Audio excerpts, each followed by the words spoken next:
السلام عليكم ورحمة الله وبركاته. maanta annagoo ah saxaafadda madaxa bannaan ee dalkan Britain UK waxaanu nasiib u helay Cawil Xasan Gaaruf boqor cirmidow inaanu maanta gurigiisa ku soo boqolno oo aanu waraysi la yeelano. boqor ku soo dhawow. waan dhawahay boqor xaaladda koobaad ee maanta kulankeenu yahay waxa weeye aanu doonayno inaanu wax ka weydiinaa. waad ogtahay waxaynu ku jirnaa bishii khayrka lahayd ee 12 bilood ugu khayrka badnayd bishii Ramadaan. waad ogtahay iyadoo Ramadaan bilowgeedii waxa dagaal ka dhacay magaalada Tukarraq. halkaa waxa isku hor fadhiya istiil dad Muslim ah. waad ogtahay intii ku kala dhimatay. waad ogtahay dagaalku inaanu wali istaagin sidii la soo fadhiyo oo wali socdo. labada dhinacba qasaare fara badan soo gaaray.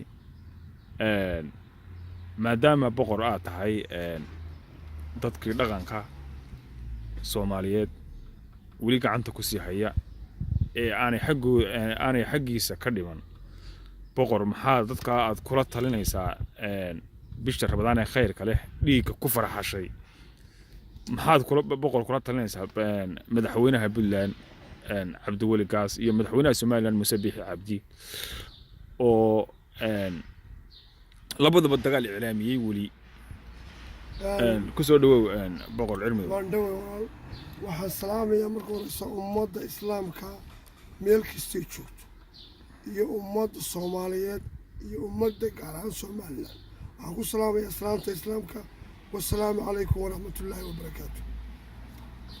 بشي بركيسنيد بينو كجيرا 12 bilood ugu barakaysnayd ee quraanka in la akhriyo ilaada loo jeesto alla ka baqal la badiyo cabsida waa la dhibanayaa in nafta loo sheego sadaqada la baxsado ayaynu ku jiraa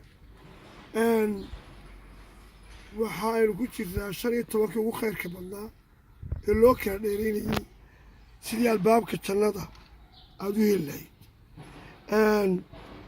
waxaan shaasha haddaan ku soo dhawaado waxaan u soo noqdo dadka walaalaha ah ee uliya diirkeeda ee isku codka ah ee isku diirka ah ee isku dalka ah waxa aan runtii waan ka xumaa dagaal wiil baa ku dhintay wiil kuma dhasho Soomaaliya halkaa waxayna joojiyeen waa dagaal aqoontoodii way kortay baan islahaa Soomaalida weli si waxba u dhiman. waxaan ugu baaqayaa war wixii dhintay Allah u naxariisto ilaahay dembigooda ha dhaaf inta dhaawacana ilaahay baanu ka baryaynaa ilaahay caafimaad ha siiyo. waar inta dambe daba qabta waar wada hadal baa lagu dhameeyaa wuxuu wiil waa ina rag waashii hooyadii tii waa ku dhaama garan waayay. waar waxaan wanaag iyo maslaxad iyo walaaltinimo iyo miisoo fadhiisi aan ahayn waxba laguma gaaro. Puntland waxaan u sheegayaa inaanay is-oolan harti baaq tahay oo aan hartinimo ku baaq. waar xuduudaha la dhigo adduunyada weyn ee aad aragtay dalkan iminka Ingiriiskana joognaa dee xuduuduu leeyahay waa adduunyada loo kala dhigo. haddaad xuduudaada soo dhaafto waad xidhmaysaa. yaa Somaliland ictiraaf Somaliland uma hadlayo boqor Soomaaliyeed baan ummadda Soomaaliyeedna waa ii simanta laakiin waxaan ka hadlayaa waxa ii muuqda aniga raygayga. Somaliland yaa la ictiraafin laakiin Ingiriiskii baa sameeyey waxan iyo isbaarsigii fara badan inuu yimi. iminka haddaan kililka shanaad waan degaa ilaa gorgor gaashaamo ilaa iyo goola dhulkan tagay waad garanaysaa.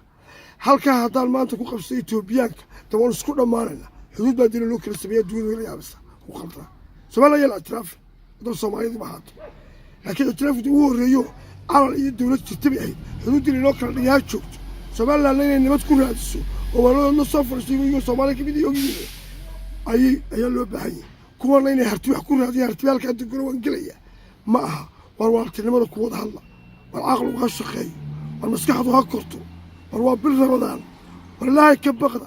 waa dadka dhintay labadiina madaxweynaha la weydiinaya iyo intiina ka dambaysa oo dumadiina ay tahay dhiigga taata idiga ka masuula idiga qadiyada ku abuuray. waa dadka wada hadal ku dhameeya.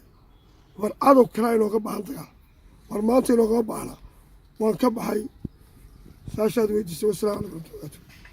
سؤال هذا سؤال ودي سلطان حجرة إن لو حري مقالة برعو سلطان عناية مركا بربيان حكومة مستوحي هذه ستين سرادين تحرده وكسي هوري بقر برمدو لك سلطان كانوا قدامي بدن باكا كعي أو ملا بدن كهرلي مركا هذا حاد كقطع horta dowladda somalilan inay maskaxda ka korto siyaasadooda ku teereegina waxaad moodaa inay fadhiid sii noqonayso ilaahay se waxaynu ka baryaynaa oo bir rabadaane madaxda lama ambaaraye ilaahay maskaxdooda kuwii saxaa u tuso maskaxdooda korto oo dadka koriya allah inuu ka dhigo baynu ilaahay ka baryaynaa wanaagga carabka lagu baryaa laakiin waxaad moodaa xukuumaddu iska daa salaadiin iyo boqorroo inay maanta golayaashii dadka dhalinyaro iskaga sheekeysanaysay ayagoo waxba qabanaynin iska faalqinayn inay ka guranayaan ay ka guranayaan golayaasha kaasi waxaasuu ku hadlo askarta qabanayso waa taas maxamed siyaad barraa ku dumay qaranka yaan la duminin caqliga dadku ha koro dadka masaajida ka koriya qofka wax ku shubo ummadda wax ka dhaadhici ra'yigaaga iibi baan leeyahay muuse shacabkaaga ra'yigaaga iibiya iyo xukuumaddaba ra'yigiina iibiya dadka masaajida ka koriya suldaan ulaayana waxaan ka codsan lahaa ulaay waxaan ka codsan lahaa inuu xukuumaddu ay u soo dayso madax bannaani ku soo dayso inaanay dhib isku furin dagaalla inagu furan inaanay dhib isku furin inaanay beelaa isu kicin inay nabadda ka shaqayso maskaxa dadka koriso ayaan xukuumadda iyo madaxweynaha kula tiri lahaa ilaahay tasaxa ha garaso taasaan ka baryaya wasalaamu calaykum waraxmatullaahi wabarakaatu